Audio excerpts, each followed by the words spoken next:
Hi guys, it's Mary back again. Today I wanted to share with you a project I did, I think about a year ago.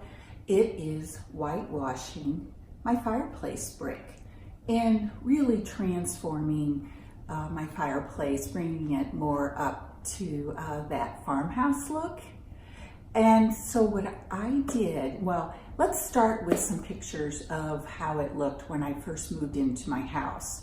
So here you're going to be able to see a couple of shots. They're not the best photos, but at least you can get an idea of what it looked like. So you can see that I had at that time sort of that orangey pine finish on my mantel. It was awful. And then of course I had brass on the fireplace surround here. I had some brass. And lastly, the brick was sort of tans and browns and a little red mixture. It was okay, but I really wanted to update.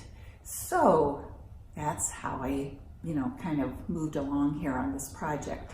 The first thing that my daughter helped me with actually was stripping the varnish that was on the fireplace mantle off and then roughing up the surface with some sandpaper and painting it a flat black color. So that was our first project for my mantle.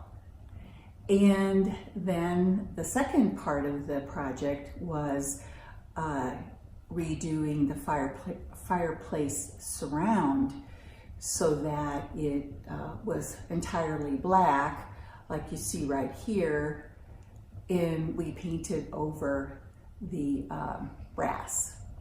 So I didn't have to spend any money on any new pieces for that fireplace surround. We just simply painted it, and we'll talk about how I did that in a minute.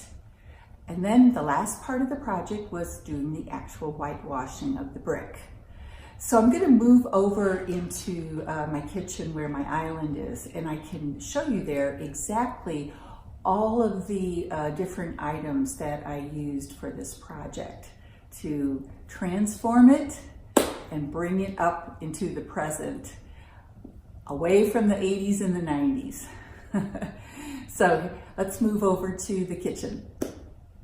Now, for those of you who still have that sort of fake brass in your fireplace surround, what you need to do, and I'm going to show one picture here of my fireplace as I prepared for the whitewashing, and you can see on this picture that there is newspaper taped on the glass of my fireplace surround.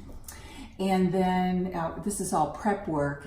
And then I did anyway, I took newspaper and literally wrapped it, taped it with blue painter's tape and wrapped it up around the brick all the way, probably about this far out onto the brick to protect it when I was getting rid of that gold fake brass look.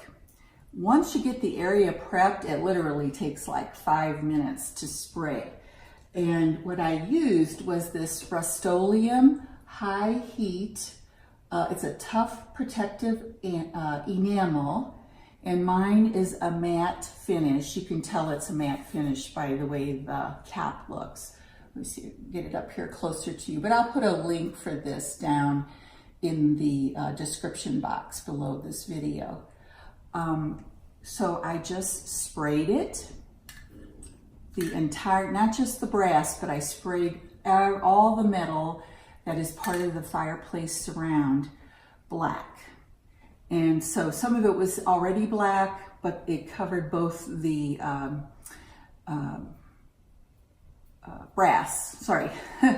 the brass areas, but I wanted all of the black to be the same finish. So I sprayed it all. Literally took about 5 minutes after about an hour of prep work, taping everything and protecting it from any overspray that might hit my fireplace bricks. I waited one day and I came back, left all of the coverage of the newspaper and tape and everything there, came back the next day, and I gave it a second coat of this spray. This high heat spray is the type of spray paint that people use on their barbecues outside, you know, so it can withstand the heat of your fireplace very easily. And I've had mine done now for over a year, and it, you know, has worked just fine. Giving it 2 coats helps. You might even try 3 if you like, because you're spraying metal. It can be a little bit easy to scratch and have that gold showing through again. So if you'd like to do 3 coats to make sure you're really protecting and covering that fake brass look, you can do that. So that's how we did the fireplace surround itself in all the metal with this product. All right then, moving on to the brick itself. Now, I did a lot of research before I began this project to, you know, find out the best way, the best paint to use, the entire process, and I really think I came up with a beautiful end product for my project. So the items that you will be needing are some plastic drop cloths. This came in a 2-pack, you might be able to see, and one of them I used for my project. And these are very inexpensive. You know, you can get them at Lowe's or Walmart, Home Depot, almost everywhere.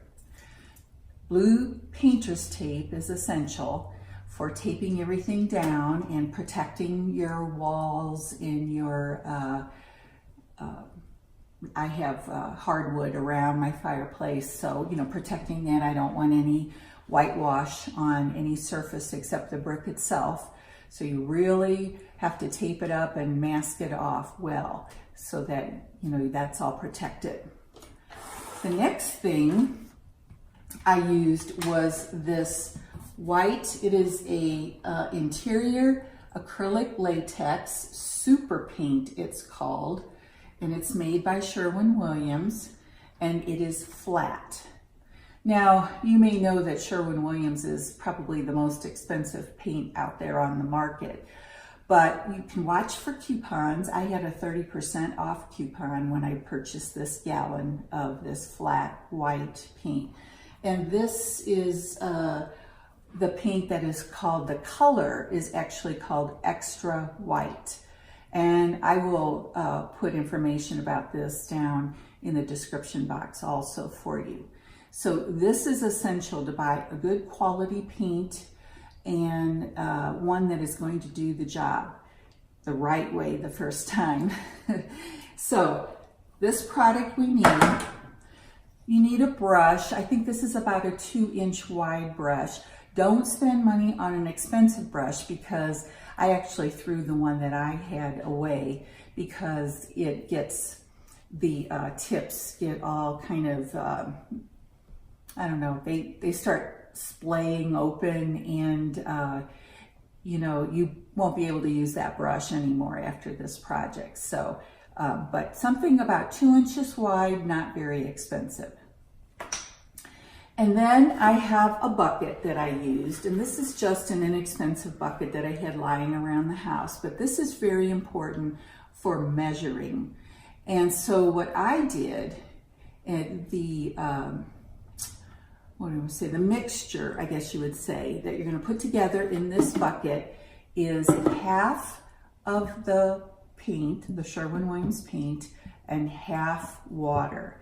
It seems like you're, you know, getting a product that's really, you know, is that even going to cover anything? But believe me, it truly will cover the brick, and it will look gorgeous afterwards. And you only do 1 coat over the entire surface. So, you know, 1 gallon, I have plenty left, and I can use what I have remaining in my gallon of paint here. I can use that for other projects, and actually I already have used it for some other projects that I came up with since I did my fireplace. But So in this bucket, I mixed up a half, and it's just a ratio, half and half. Half paint, half water. Make sure you go ahead and mix up plenty.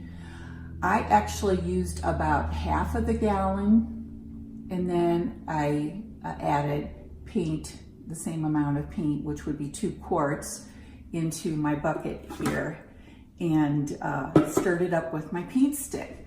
And I did have some left, and I actually put it in this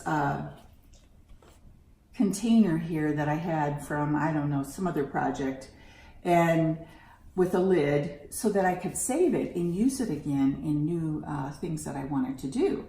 But I wanted to give you an idea of really how watery this paint becomes. It's very, can you see that? It's just so thin. It's like you're painting with water, colored water. And so when you are working on your project, because the paint itself tends to settle down to the bottom of your bucket, you need to have your paint stick there in that bucket, and every time you go or get some more paint on your brush, you need to go ahead and re-stir so that you have a consistent color, and you don't have the paint itself, which is so much heavier than water, you don't have that paint settling down to the bottom. Anyway, again, you're gonna wind up with a very watery mixture. Now, I wanna show you a couple of photos of the process as I worked on it. And so what I'm going to do is put these photos up here, and I'll keep talking about them. So you can see on these photos that I have the plastic stretching out on the walls and on my floor to be sure that I don't splatter paint anywhere where I don't want it to be. And what I did, because I did some research, and I actually, in my fireplace brick, and you can see on this next picture here, that on the fireplace brick in my house, I had some of the bricks that were sort of a dark burgundy color. They had the red color in it. And what I read when doing research is that red can bleed through your whitewash and turn the whitewash almost a pink color. So to avoid that happening here with my whitewashing, I went, and you can see on this picture how only certain bricks are painted white. I took my whitewash and painted straight onto individual bricks that had a reddish tinge to them. And I let that dry completely before I went back and did the whitewashing of the entire area over again. So as we look through these pictures, you can see how that process started. And then as I worked, it's very difficult when you're trying to get, because the paint is so watery, it's so easy to splatter it as you're working. And so you have to be very careful when you're working close to a wall or working close to your mantel up at the top of your fireplace. You know, you want to get in there, get in and get those, every bit of the brick covered, and the mortar, you want it to be covered really well also. And then you just go ahead, and when you get those, it's sort of like cutting in when you're painting walls in a room. You want to cut in very carefully next to painted areas or walls that you don't want that whitewash to be on. So let's move over here to my fireplace again. And I just want to give you a little demonstration of how I did this with my paintbrush. And we'll just be using my dry paintbrush. But very importantly is getting in here with the mortar. So for example, I would paint my brick like this, giving it a coat of the whitewash. But then I would have to come back, get more paint, and really daub in to where the mortar is. That's probably the most time-consuming part, to get the paint daubed in all of these cracks and crevices. And then when you do that, you know, you've kind of got a polka dot look on the brick. So then you come back and you just smooth it on the brick with your paintbrush. So it's sort of a two-step process. You paint your brick, get more paint, daub in the mortar crevices, and then paint and paint and paint and smooth it out.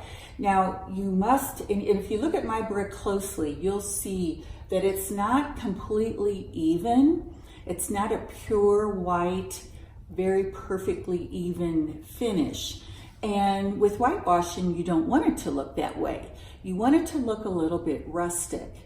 And so the fact that it is a little bit uneven, and part of that is based on the color of the brick that's underneath. Now, if you have a brick fireplace that all the bricks are exactly the same color, then you know, that won't be as apparent. Mine were many colors, as you saw in the other pictures. If you have a red brick fireplace, you probably will want to do 2 coats on the entire project. Very time consuming. I have to tell you, it took me, one day I did the prep work, taping and putting up all my plastic and all the protection for the room. And then the second day I actually did the painting. The project for just prepping took me about 2 hours. Then the next day, the actual work of doing the painting itself, the whitewashing, believe it or not, it took me a full 4 hours to do this entire fireplace. So I went and I painted all my red colored bricks first, giving it just 1 coat. If this was a red brick, I would just put 1 bit of whitewash on that brick, and you know, I let it dry. It dries actually pretty fast because it's so watered down with that half and half mixture.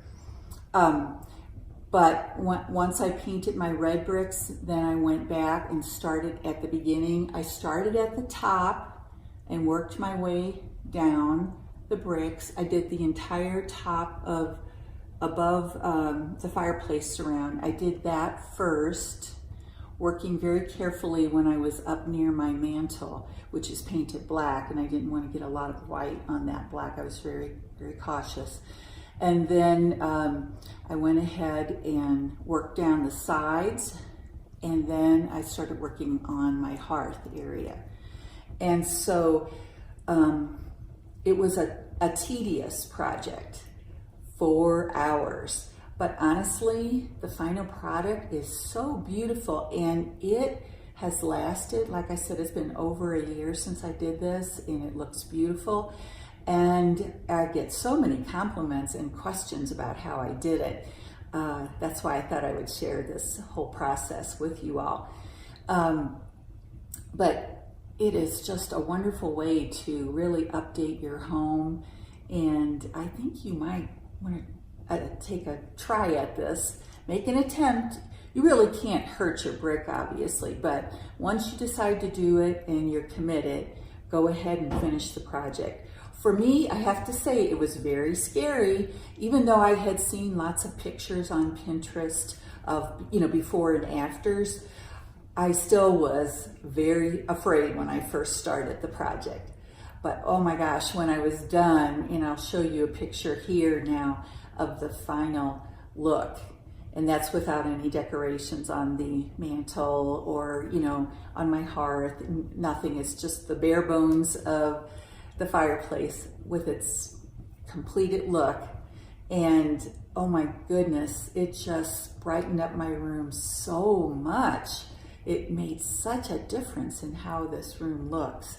And I just do recommend it. If you've thought about whitewashing your fireplace, go ahead and give it a try. Here's a close-up of my whitewash. I just wanted to reiterate with you about how watery whitewash paint really is. I know I showed you earlier, but do you see how it just drips right off my paint stick? And it literally is almost, you feel like you're painting with water, I guess. But don't be alarmed. It will work just perfectly with the ratio of 1:1. In other words, 1 cup of paint to 1 cup of water, equal amounts. And if you remember how watery it is, then you'll be able to know why it's so important to protect your floors and walls and so on, because when you're brushing it on and daubing into the mortar joints on the brick, it will splatter all over. So another thing I want to say is wear clothes that are painting clothes and you don't care if they get splatters of paint on them, because I can guarantee you it will happen. So I just wanted to say some last words to you. Thanks so much for stopping by my channel, and welcome to any new viewers, and certainly to my subscribers. Thanks for coming by. And my next video that I will be sharing with you is going to be how to do a flower arrangement with grocery store flowers. You know, those inexpensive ones that you see when you walk in any grocery store? Well, I have some easy tips on how to make a beautiful arrangement from them. Look for it. It'll be coming out in a few days, and I hope to see you all soon again. Take care.